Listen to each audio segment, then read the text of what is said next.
Operation theatre एक इतनी sensitive जगह है, वहाँ पर कहा यह जाता है कि जो जितना मेडिकल इक्विपमेंट भी होता है उनके पास वो सारा स्टेरिलाइज्ड होता है।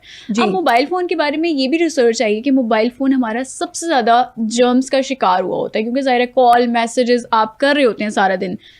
ओटी में मोबाइल फ़ोन लेके जाना अलाउ है, क्योंकि हमने देखा कि सरकारी सतह पर नोटिफिकेशन भी जारी हुआ है कि मोबाइल फ़ोन अलाउ नहीं होता ओटी में, ऑपरेशन थिएटर में।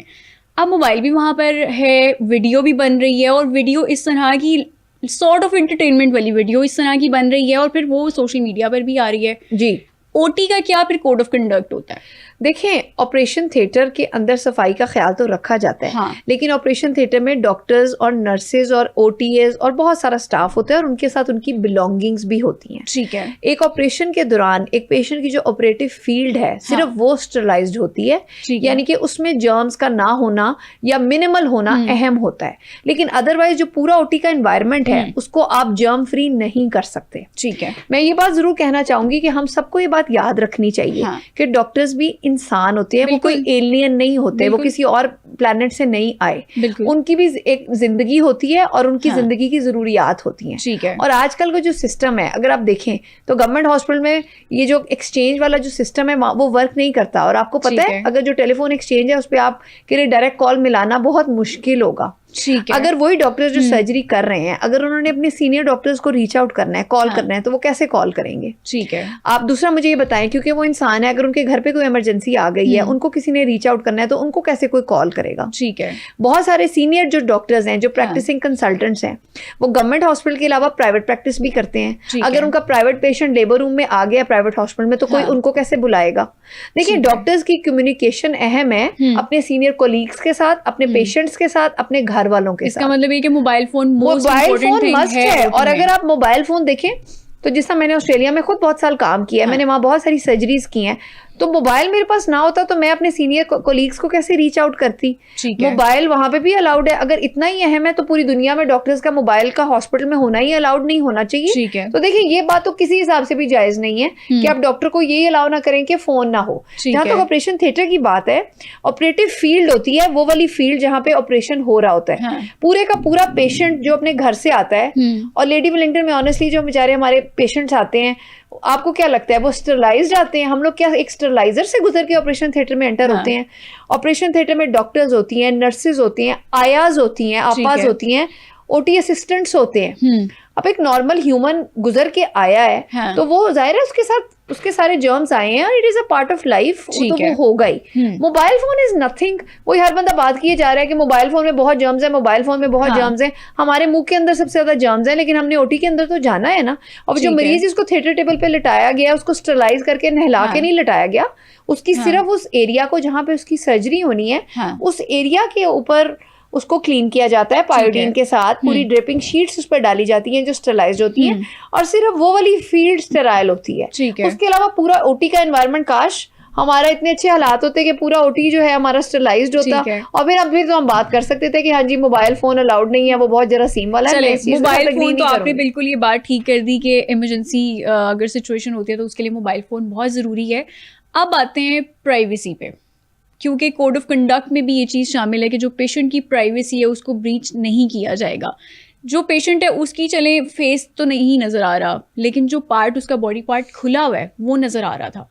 तो यहाँ पर ये सवाल पैदा होता है कि जो डॉक्टर है उसने अपने कोड ऑफ कंडक्ट की तो खिलाफ वर्जी की है, उसने जो बॉडी पार्ट है वो तो एक्सपोज कर दिया सोशल मीडिया पर। हाँ जी, ये बात आपकी वैसे सही है किसी हद तक, कि उसके अंदर शुक्र है कि कोई उन पेशेंट्स का कोई प्राइवेट पार्ट में से नहीं नजर आ रहा, लेकिन एक बंदे की बॉडी भी उसका एक प्राइवेट हिस्सा ही होता है, और वो ओपन है।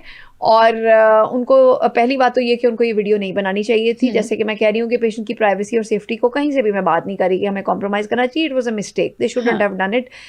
कि मेरा मतलब है, पहली बात तो ये कि आप वीडियो बनाएं भी ना, और दूसरा अगर आपने वीडियो आपके पास है, अगर किसी मेडिकल पर्पज के लिए कभी बनाए, बंदा इन्फॉर्मेशन शेयरिंग के लिए बुलाए, लर्निंग के लिए बनानी चाहिए। और वो डॉक्टर, और वो बहुत स्ट्रिक्टली उनका ध्यान रखना चाहिए कि ऐसी कोई भी इंफॉर्मेशन आप कहीं से डॉक्टर कम्युनिटी के अंदर एक दूसरे के अगर शेयर हो रही है, वो भी हाँ, किसी पॉजिटिव पर्पस के लिए, लर्निंग के पर्पस हाँ, के लिए, इंफॉर्मेशन शेयरिंग के पर्पस के लिए, तो वो हो और वो डॉक्टर्स में ही रहे और वो किसी हाँ, पब्लिक में ना जाए। पब्लिकली उसको नहीं करना एक चाहिए। पेशेंट की प्राइवेसी को ब्रीच करने वाली जो बात है, इसको तो जाहिर है एज डॉक्टर्स हमें इस बात का ख्याल रखना चाहिए, ठीक है, और इस बाउंड्री के अंदर रहते हुए ही हमें काम करना चाहिए। डॉक्टर साहिबा, नॉर्मल डिलीवरी में और सी सेक्शन डिलीवरी में नॉर्मली कितना टाइम लग जाता है ऑपरेशन थिएटर में?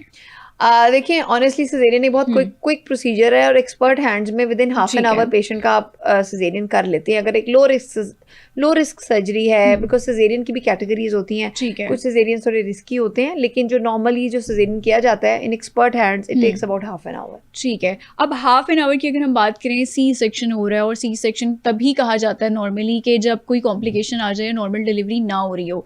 इस तरह की जो वीडियोज़ का मामला है, अगर वीडियो बनाई जाए तो अक्सर हम फिर ये वाली खबरें भी सुनते हैं कि दौरान डिलीवरी टॉवल रह गया पेट में या कोई औजार रह गया। ये वाली नेग्लिजेंस फिर किस हद तक हो सकती है? खुदा ना खास्ता अगर उस पेशेंट को या उस बेबी को कुछ हो जाता तो फिर उसकी फिर क्या सज़ा हो सकती थी? आपका मतलब है कि चूंकि वीडियो बना रहे थे फॉर एंटरटेनमेंट और मजाक कर रहे थे, तो अगर पेशेंट कॉम्प्रोमाइज होता, ये आप पूछ रहे हो ना? हाँ जी, इसी बात पे मैं जैसा पहले मैंने आपको बताया है कि जो डॉक्टर्स ऑपरेट कर रहे थे वो सीनियर डॉक्टर्स थे with a lot of experience. और दूसरा, जब भी एज अ डॉक्टर, मैं ये बात मुझे पता है कि जब मैं थिएटर टेबल पे खड़ी हूँ और मैं एक पेशेंट की सर्जरी कर रही हूँ, तो मेरे लिए उसकी सेफ्टी सबसे अहम है, चाहे बैकग्राउंड में खड़ा हुआ बंदा जो भी कहे मुझे। सबसे अहम उस वक्त वो मरीज है और एज अ डॉक्टर मैं उस मरीज को और उसके घर वालों को जवाब दूं। तो सबसे अहम उस वक्त वो मेरा पेशेंट होगा। एक बात तो ये, और दूसरी बात, उस वीडियो में उनका बैच सीनियर भी उस वीडियो में मौजूद है, उनके सर पे उनका सीनियर कोलीग खड़ा है और वो उनको देख रहा है। और अगर कोई मरीज के साथ कुछ भी मिसहैप होता है तो वो डॉक्टर जो ऑपरेट कर रही है या जो सीनियर है वो अपने हेड ऑफ डिपार्टमेंट को, अपने सीनियर सुपरवाइजर को आंसरेबल है। तो ये कहना आम पब्लिक के लिए या चले मीडिया के लिए कह सकते हैं बड़ा आसान है कि डॉक्टर्स ऐसे ही कर रहे थे। हर डॉक्टर को अपना लाइसेंस अजीज है, हर डॉक्टर के लिए उसके मरीज की जान और सेफ्टी अहम है। तो ये देखने में आपको जरूर लग रहा होगा कि डॉक्टर्स ऐसे करते हैं, लेकिन बस ये हमने जुमला एक सीख लिया ना कि डॉक्टर्स ही ऐसे करते हैं। नहीं, अच्छा, इस पे तो हम आएंगे, लाजमी आएंगे। जो आपका शिकवा है उसको भी हम आज लाजमी क्लियर करेंगे। ऑपरेशन थिएटर में जब सीनियर डॉक्टर्स होते हैं, जिसकी आपने भी बात भी की कि सीनियर बैच भी वहाँ पर मौजूद होता है, सीनियर डॉक्टर्स का कोई दबाव, कोई प्रेशर होता है जूनियर डॉक्टर पे कि वो अपनी कैपेबिलिटी ज़्यादा एफिशिएंटली शो करे या वो जल्दी जल्दी सी सेक्शन या कोई नॉर्मल डिलीवरी करे? ऐसा कोई दबाव होता है? ऑफ कोर्स ट्रेनिंग हिराकी होती है, जैसा आप कहते हैं कि जैसा मुख्तलिफ फील्ड्स हैं, आर्मी है, डिफरेंट फील्ड्स हैं, हर एक में जूनियर टू सीनियर एक आपका रैंक होता है और उस हिसाब से आपकी प्रोग्रेस होती है। तो मेडिकल में भी ऐसे ही है। आप हाउस जॉब से स्टार्ट करते हैं, फिर आप जूनियर ट्रेनी होते हैं, फिर आप अपनी ट्रेनिंग में सीनियर हो जाते हैं, फिर आप स्पेशलाइजेशन का एग्जाम पास कर लेते हैं तो आप सीनियर रजिस्ट्रार हो जाते हैं। उसके बाद एसोसिएट प्रोफेसर और इस प्रोफेसर तक आपकी तरक्की होती जाती है। तो according to the rank doctors perform करते हैं और उनके ऊपर सीनियर्स का एक रोप होता है। अच्छा, पहली बात तो एक जिम्मेदारी तो होती ही है मरीज की, और उसके बाद जो आपके सीनियर कोलीग्स हैं उनका एक रोप होता है और वो आप उनकी आपके ऊपर नजरें होती हैं और आपको भी पता है कि आपको देखा जा रहा है, आपकी हर चीज को देखा जा रहा है, और अगर आपसे कोई गलती होगी तो आप उसके लिए आंसरेबल होंगे, ऑफ कोर्स। ठीक है।